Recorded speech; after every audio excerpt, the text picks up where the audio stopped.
Okay, my video got cut off. I got a text message and it cut it off.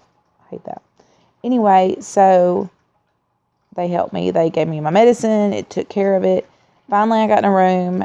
My surgeon went over there and read them the riot act and told them to get my room clean and get me in it now.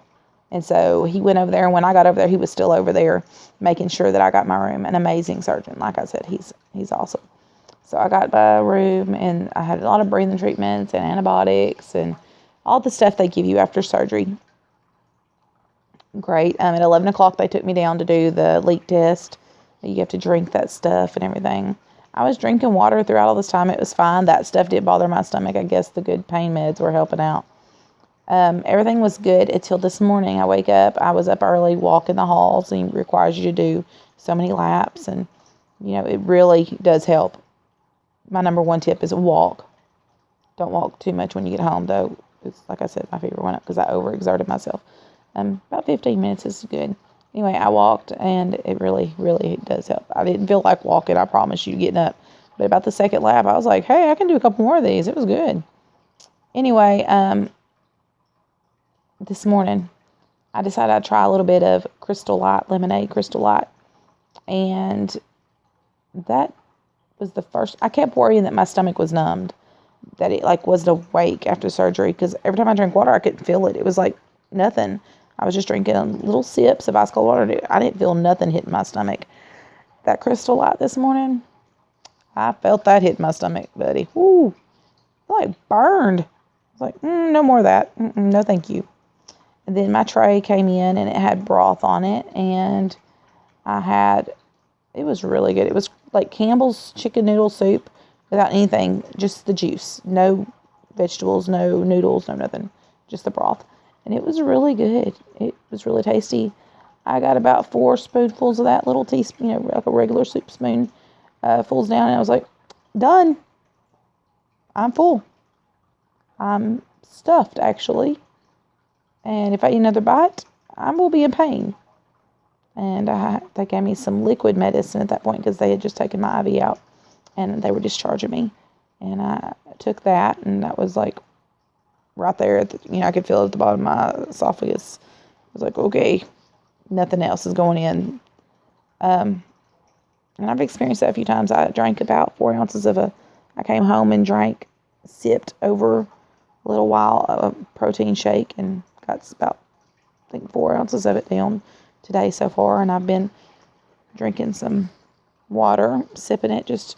My husband's so worried that I'm going to get dehydrated. He is constantly on me. Great support. He's an amazing husband. Walked me on the halls. He's the one that was walking me, making me get up and go, and just really encouraging me. He's awesome. But he keeps telling me, make sure you're drinking water. He's so worried I'm going to get dehydrated. And get up and walk, and get up and walk. And he wants me to recover good and be healthy. I'm so tickled. I love him so much. He's an amazing man.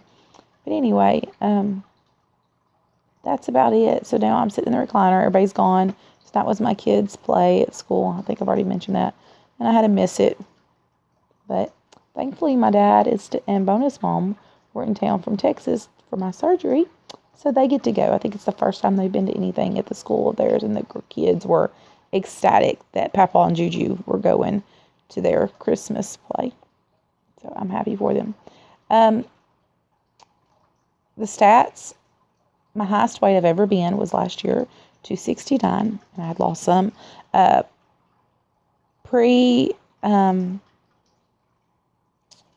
When my first doctor's appointment, was 248. My last doctor's appointment was 8 pounds down, so I guess that's 241, 9 pounds down, I think he said. So 240 there. And then when I weighed in at the hospital, I weighed at my house and I was down to 236. But at the hospital, with my clothes on, I was 238. So that was 10 pounds down. And I have not weighed since getting home. First of all, I am swollen. Full of fluids. Full. They put 2 bags of, at least 2, probably 3 bags, counting surgery, of fluid in me. And my bladder is asleep. My bladder is numb. I can go to the bathroom if I go, but I have no sensation of needing to go. So I just randomly get up and go and say, okay, I need to go to the bathroom. That's one weird thing I've noticed. And TMI, but there's a weird smell. I don't know if it's all the medicines they were putting in me or what. I was worried that it was dehydration, like, you know, how when you haven't had enough fluids, it can get stinking. But it's pretty and clear, so, you know, light yellow. It's not dark or anything. And like I said, sorry, TMI, but figured you'd want to know if you were going to do this. But there is a lot of pain. You know, when you lay down, your rolls on your belly are kind of flat. Weird. I know, but I'm going somewhere with this. Well, when they did my surgery, he did my surgery on the bottom half of, like, my top little roll. I have the big belly bottom roll and then a little roll in between my chest and my stomach, my lower roll. Anyway, little roll. He did it on the bottom half of that. That's the one he took my stomach out of. And he said in post-op, when he talked to my husband and family, he told them that I had a very large stomach. He said my liver was beautiful. I had a beautiful liver because he was worried about that. That's why we do the diet beforehand to shrink our liver to make it healthy. And he said my liver had shrunk down. It was in great shape. I had a great liver, no problems there. He didn't biopsy it because he usually biopsies. He said I didn't even bother biopsying it. It's a beautiful liver. But that my stomach was very, very large. He did take out 90% of it. He said I had an extremely large stomach. So that's gone. I don't anymore. Now I know why I had such a hard time dieting, and I kept telling him I'm always hungry. Anyway, and the hole he pulled that stomach out of is extremely painful. And it's on the bottom half of that roll. And when I'm laying back or laying down, it's just a roll. It's fine. But when I stand up, there's like an indentation on the bottom of the roll. Like it got pulled in tight when he sutured it up. It's weird. Weird. Because it's like roll, but where that is, it's like me. I don't know. It's hard to explain. And it's painful because it's kind of pulling because it's supposed to go just a little roll. Instead, it's like, so it hurts. Yeah. So I hold right here a whole lot. It's on my right side. I hold it. If I stand up, if I sit down, if I walk around, I'm holding that. Just to give it a little extra support. Otherwise, breathing. Do your breathing thing. I've been breathing and then coughing up all kinds of mess. And I do not want to get pneumonia. Do that breathing inspirational spirometer. I don't know. It's got the tube and you suck on it really fast, really hard to make that little thing pop up. Do it. You don't want pneumonia. I don't want pneumonia. I do not want to go back to the hospital. Can't rest. They're in there every 3 hours. And they gave me breathing treatments and they gave me antibiotics. All kinds of mess. Anyway. So, yep. I'm home. Pain meds have kicked in because I took them earlier and feeling great. But they do wear off and I start to hurt. Fever's down to 99 something, 99.4, 5. So that's good. Keeping my cold rag up my forehead. Keep it down. And excited about what tomorrow brings, but I've heard that day 3 is I have a little braid thing happening. Keep my hair on my face. I've heard day 3 is the most painful day, and I'm like, I'm already hurting today. I do not want it to be worse tomorrow.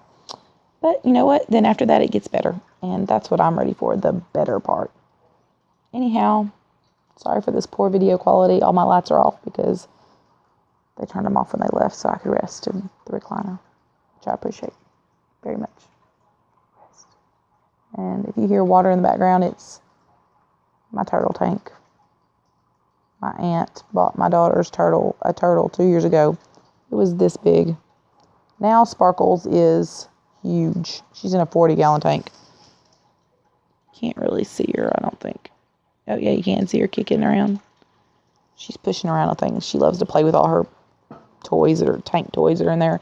And I bought her some live plants for it, and she chews them up and eats them. She loves them. All right, that's enough turtle talk. Sparkle says goodbye. I say goodbye. Thank you for watching. If you're watching, if you're not, okay. I'm making these for me. I want to remember that, I was in pain. And I can do it. This too shall pass. And if you're wondering what happens the day after surgery, that's what happened for me. Yep, that's it. Thanks. Love all y'all out there in YouTube world. And I appreciate you. Thanks for watching.